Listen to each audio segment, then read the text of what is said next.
Hey there, Piano Pantry readers. I'm back with my third and final video in my Evernote for the Independent Music Teacher series, and we're going to take a look at some of the nitty-gritty behind using Evernote. If you missed part 1 and 2, I would strongly recommend watching them first. In part 1, I briefly covered the general layout of how Evernote works, including notebooks and the types of notes you can create. I also showed how I use Evernote and organize it for a music studio, including the specific details of tagging and how to use it to track student history, future plans, and progress. In part 2, I demonstrated the powerful desktop web clipper and all the types of information you can clip and save. In this final video, I'll be talking about what Evernote is and is not, why it stands out, and its functionality compared to other cloud-based programs. We'll talk about the different account levels and demonstrate the integrated apps, besides and including the web clipper. I'll show you the power of Evernote's searchability and why I think that using tags to organize it is more practical than using multiple notebooks. So let's get started. So Evernote is a cloud-based program, which means that you can access it from every device you have. You can view it on a work computer, home computer, from your iPad or iPhone, or on an internet browser. The desktop client is what I use the most. It's available for Windows and Mac, so you just download it to your computer from the Evernote website. So you can just go here and download Evernote. The web client is the one I actually use the least. It has a very sleek design, but it's not nearly as easy to navigate as the desktop or the iOS version. You can also download an app for iOS and Android, and this is one of the apps that I use the most every single day, accessing it multiple times a day. There are many players in the world of productivity, and a lot of people have asked me why I use Evernote and not just my Notepad or Dropbox or iCloud. The answer to that is that, first of all, I still use all of these other products. They each have their own strengths and functionality. As far as Notepad goes, for example, it's limited to regular text notes, whereas a note in Evernote can not only be a regular text note, but it can also house photos and voice recordings, handwritten notes, PDFs, web pages, and more. And again, these I demonstrate in both part 1 and part 2 videos. I still store all of my main documents in Dropbox, iCloud, and Google Drive. And Evernote can hold documents and PDFs as well. I just don't use it as my main storage area for these items. I see Evernote as a way of capturing information, like your own personal database. You can see, though, here, if you do house documents in Evernote, how it holds the Microsoft Word or Excel document, as well as what an image would look like. Evernote has 3 account levels. And the great thing is that there is a free version. The basic version allows enough monthly usage that most are going to find adequate. The only downside is that you don't have the capability to forward emails into Evernote. I'm going to show you what that means. Well, first of all, as I demonstrated in video 2, and as I'm going to show you now, you will be able to clip emails from the web clipper into Evernote. And for some of you, that may be just fine. So all I've done is I've opened up an email, then I hit the web clipper, and then I can clip that email directly into Evernote. So what it is that you don't get with the basic is that you don't get an Evernote email. So when you sign up for an account, Plus or Premium, you go under your account information in Evernote. And then down here it'll say email notes to, and you actually have a specific Evernote email address. I'm going to show you how that works here quickly. So I'm just in an email here in my Gmail. I'm going to click on forward. And then the cool thing is that you can tell it exactly what notebook and what tag to assign it. Oops, I need to click on Edit Subject to do that. So it's going to open it up. And if I just tap on Amy, it brings up my Evernote email. Now you have to edit the subject. So I'm going to give it the title for the note I want. I'm just going to call this Celebrate Theory. Then to send it to the specific notebook you want, you just go at, and then right now my notebook is called Notebook Filing Cabinet. Now normally I just call it Filing Cabinet, but for the sake of demonstrating for you guys, I've titled it Notebook, just so you're aware of what that is. And I messed up my parentheses here. Okay, then to assign it to a specific tag, you just use a hashtag, and then I'm going to call it RCM and order. And yeah, I think we'll just do it with that. And then you just hit send, and then it's going to send it, and it will show up in my Evernote notebook here. I actually did this just a little bit ago and it clipped it. So Celebrate Theory was the title. It's in my notebook called Filing Cabinet, and I tagged it as Order and RCM, and there it is. So this is a feature that you do get in the Evernote Plus. You can forward emails into Evernote, and it's a really great feature. It's also nice to be able to have the customer support via email. I personally use Evernote Premium, and you know what? It's totally worth it, in my opinion. As I said, it's an app that I use every single day. And the first 4 items here are the ones that I use the most and find the most useful. Having customer support via, there it is, live chat is just a little bit quicker than email, and I use it quite often. You can search for text in PDFs. So I'm just going to come over here to my Evernote, and I'm going to type in audiation. I'm going to search that. All right, now this is going to come up. And here's a PDF from Dr. Gordon. And if I'm just going to scroll through all the pages, and you're going to see here on page 3, it found and searched the word audiation in the PDF. You can also search for text in Office documents. So there's a web or Office document I have here, and I'm just going to, once it opens, if you hit Control F, that brings up the navigation pane, and then it's going to search for the word audiation, and you'll see that indeed the word audiation is in this Microsoft Word document. The 4th thing that I love from the Evernote Premium is being able to annotate a PDF. So here's a PDF document here. If you click on this annotate button, it will actually open it up, and you'll be able to draw on it or write text or anything like that. See, I can just put like this arrow and see if I come out of there. It should save it. Excuse me. And there it is. I annotated the PDF, and it just went away for some reason. Okay, so yeah, those 4 things are really super useful.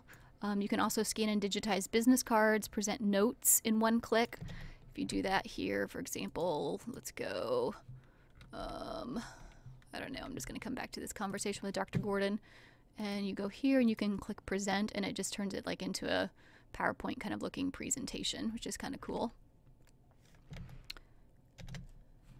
You can browse history of other notes and see also related notes and content as well. So lots of great and useful things in the premium, but you just have to decide, you know, how you're going to use it. Definitely start with the basic if you're not sure, and then move up from there. The next thing I want to show you are a few integrated apps that work with Evernote. If you come to evernote.com/products, you'll find all of these listed here. First of all is Sketch, and Sketch is just available on Mac and Apple iOS, so your iPhone or iPad, and it's an app for annotating and sketching images. So I'm going to show you my iPhone so you can just see how that works a little bit better. I have all of my stuff categorized under one Evernote grouping, and you go into Sketch and you can do things like just draw on a blank page. You could import a PDF and then draw or annotate on that. You could mark up a web page, mark up on a map, take a picture and annotate that, or even pull from your photos and annotate on that. So the next product is Scannable, and Scannable is a scanning, as it sounds, app that integrates really nicely directly into Evernote. And I use this a lot at conferences. You know, sometimes it was nice to take handwritten notes directly on conference handouts. Sometimes it's you kind of want to like sketch something or make a note of something on a specific place on the handout. So I often take handwritten notes, and then as soon as the session is over, I come in and I scan Evernote. Scan a PDF directly into Evernote. So there it takes the image, and you can either save it as an image or a PDF. So down there at the bottom where it says scannable document, I'm just going to click on that little picture, and then it switches it to PDF style. And then you just hit save, and then you can save it directly to Evernote. The next product is the Web Clipper, which I talked about in video 2. It's available for Chrome, Safari, Firefox, and Internet Explorer. And the only thing I want to do now is just show you how to download it in case you're unsure. If you go to the settings in your browser, and then just click on extensions, and then you scroll to the bottom and then just say get more extensions, and that'll open up your web store. And then you just type in Evernote, and it will bring the web clipper up. Web tool. And there you go. And then once you download it, it'll just pop up and be in this little area up here of your browser. The next tool is Penultimate. And Penultimate is an app that I don't really use a lot. It's only available for iPad. So I'm going to show you my iPad now. If you're someone that likes to take handwritten notes, this might be a great app for you. If you have, especially if you have like a Apple Pencil or a stylus, and just come in, you can see Penultimate in my iPad. And when you create a notebook in Penultimate, it's essentially creating a notebook in your Evernote. So I created a notebook called Penultimate Test, and then I have 3 notes written in there. And there's several different types of notes. You can just do a regular graph note, a line note, dotted, just plain, all kinds of different styles. And then you can see my Evernote when I come over here. There's a notebook now that's been created called Penultimate Test, and all those notes that I did show up. The next thing I want to show you is how to use the app on your phone.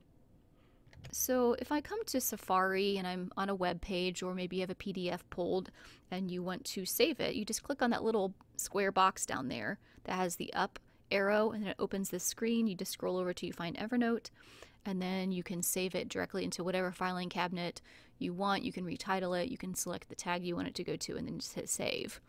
You could also save images from here. So if I came to my photo stream, there's a picture of a student. Maybe I wanted to save it underneath their tag in Evernote.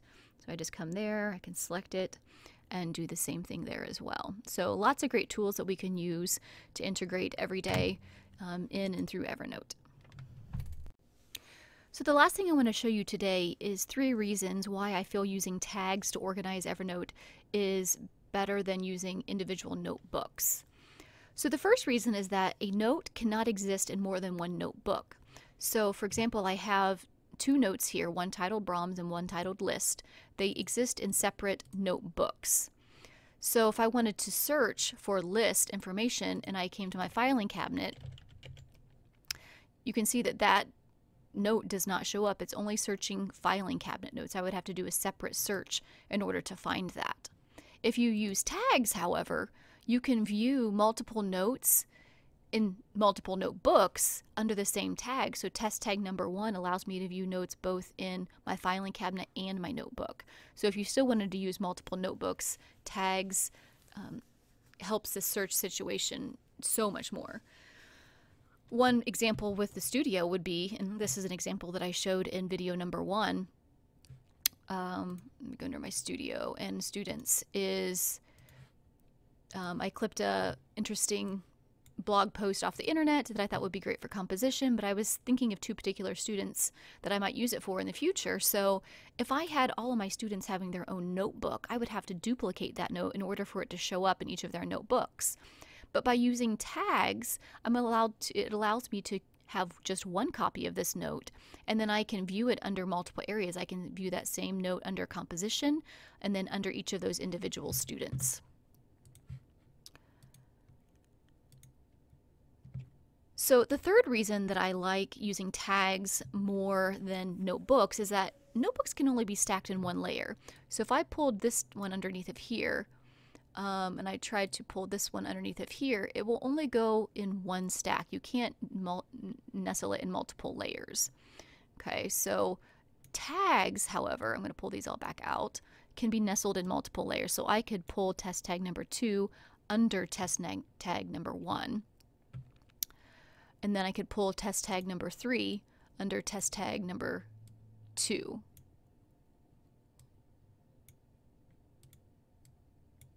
There it goes. So 3 layers of that. So it just allows for another layer of organization, basically. All right, so the last thing I wanted to go through here is just layouts. I like having the layout like this. If you click up here, you can do all kinds of different views. You can do snippet view, you can do card view, you can do top list. I used to do this a lot, but I felt like I couldn't view as much of the note as I would want. And I find that when I do the side list, I can view a lot more space of the note. So that's the layout that I like. You can also create shortcuts, so you could right-click on a note, and if you go add to shortcuts, it will put it up here, so it's a lot quicker reference.